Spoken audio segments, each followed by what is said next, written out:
Imagine calling someone your brother not by blood, but by survival. You grew up together, struggled together, trusted each other with your lives. You gave him food and shelter, even your last savings, because that's what brothers do. Now imagine that same brother, standing behind you, smiling with one hand out, and a knife hidden in the other. If you grew up where struggle was the language, you'd understand the kind of friendship Jide and Marcus had. They weren't related by blood, but their bond was thicker than most brothers I've seen. Same street, same gutter, same pain.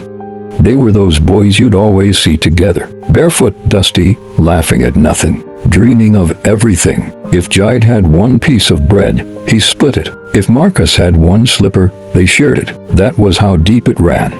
They had nothing, but they had each other, and when the nights were cold and the power was out, they'd lie on one worn-out mattress and whisper things like, "One day, we'll make it big." Jide was always the quiet type. He didn't talk too much, but you'd see it in his eyes, the way he observed things, the way he moved. He wasn't loud, but he was focused. Marcus, on the other hand, was a spark. Always laughing, always talking, always chasing fast money. People liked him, but even he didn't know where he was heading half the time. When they got older, Jide started buying and selling small phones. He'd fix broken ones, clean them up, sell again. He saved every cabo, every little gain, slowly, quietly. And while Jide was building something real, Marcus was still out there, running from one hustle to another, barely staying afloat. Sometimes he'd come back home broke, drunk, or angry, but Jide never judged him. In fact, Jide helped him, gave him cash when he needed it, clothes when he lacked, and even asked him to come work in the shop. But Marcus, he saw that as pity, not love, not help, pity. The truth, jealousy had started to grow in him, even if he didn't want to admit it. He wanted what Jide had. He just didn't want to work the way Jide worked. Then came the lie that changed everything. One evening, Marcus showed up at Jide's house looking drained, like the world had beaten him. Wow. He said, "Bro, my mom is sick. It's fibroid. She's bleeding. Doctors said she needs emergency surgery. They said it's 3 million. I only have 1 million. Jide didn't even blink. He didn't ask to see the hospital paper or demand proof. He just stood up, went to his room, opened his safe, and brought out the full amount, 2 million naira. Marcus broke into tears, said things like, "God go bless you, I swear I go pay back." But deep down, he knew he was lying. There was no hospital, no doctor, no bleeding mother. He used the money for hotels, alcohol, parties, and fake respect. He squandered the sweat of a man who called him brother, without remorse. But like all stolen things, the money ran out, and then came the calls. First gentle, then concerned, then persistent. "Guy, how far now?" You said 2 weeks. "It's been 3 months. Hope your mom is okay. Please, I need the money back." Marcus started dodging, blocked Jide, then unblocked him. He lied, said business was slow, that he'd send something soon, but there was nothing coming. One night, he sat alone in a cheap beer parlor, broke and ashamed, and a thought entered his head, sharp, quiet, and evil. What if I make Jide disappear? At first, he shook it off, but that voice came back again and again. Every time Jide messaged him, that voice got louder. If he goes, the debt goes with him.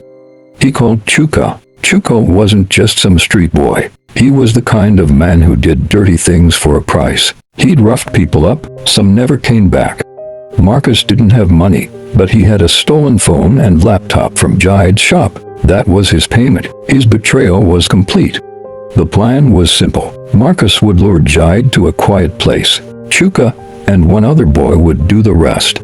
He sent Jide the message, "Bro, I'm so sorry. I've got your complete money with me now. I've got somewhere I want to go urgently. I can't come to your place. Let's meet behind our old school, 8 p.m., just you." Jide smiled when he saw the text. Finally, he thought. He wore his good shoes, locked his shop, and walked out, straight into the trap. The warehouse was dark and quiet. Jide stepped inside, calling out Marcus's name. Then came the first blow, sharp and sudden. Before he could speak, a second blow landed, then a knife, then everything went dark.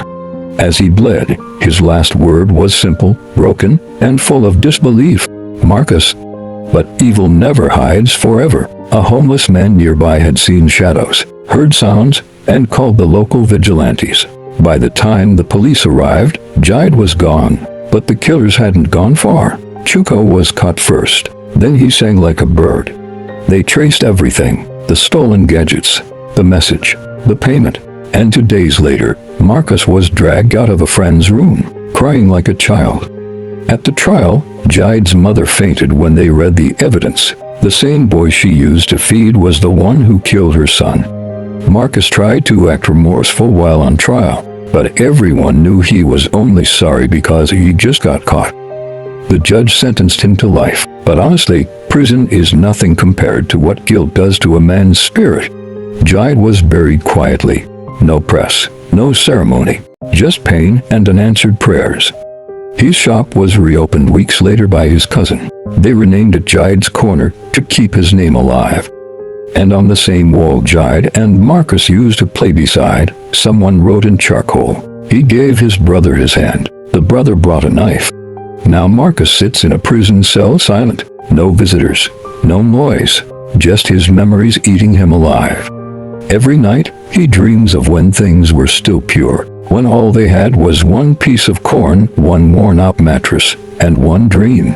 A dream that died the moment Marcus decided that death was cheaper than debt. If you enjoyed the story you just watched, please like, share, and subscribe for more.